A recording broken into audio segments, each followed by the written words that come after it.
The Immigration Minister Iain Lees-Galloway has ruled the Czech drug dealer Karel Sroubek will be booted from New Zealand after he's released from prison. It's a humiliating climb down for the minister, who just months earlier decided Sroubek could remain in the country. He now claims he wasn't presented the full picture, but it turns out, in fact, he did know a lot about Sroubek's criminal history. Here's our political reporter, Craig McCulloch.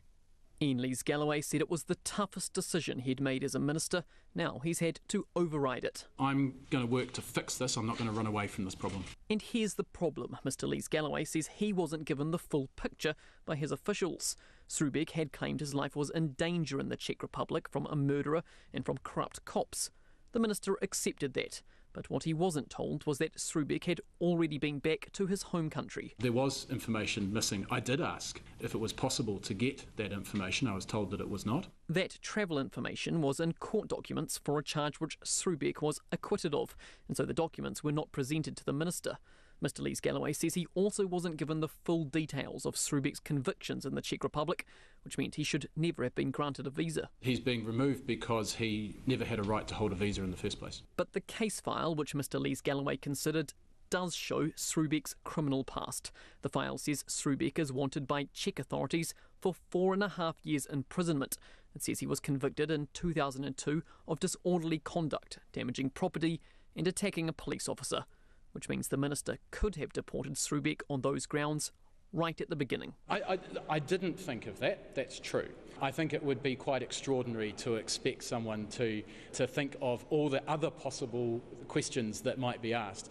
You deal with the questions that are put in front of you at the time. Mr Lees-Galloway says he also weighed that information against other official advice that Sroubek was at a low risk of reoffending.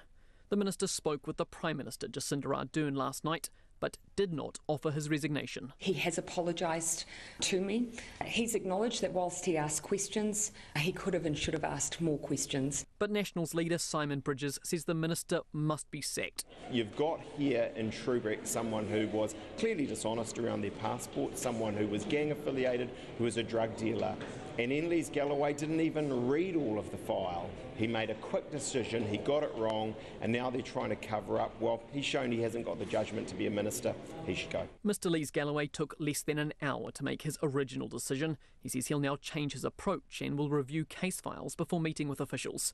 He's also ordered an independent review of the entire process, which will report back in March.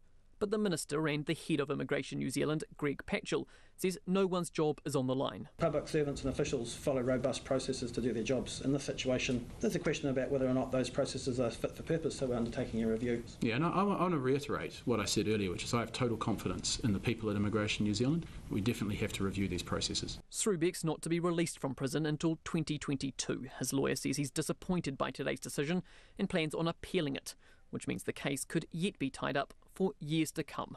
From Parliament for Checkpoint, Craig McCulloch.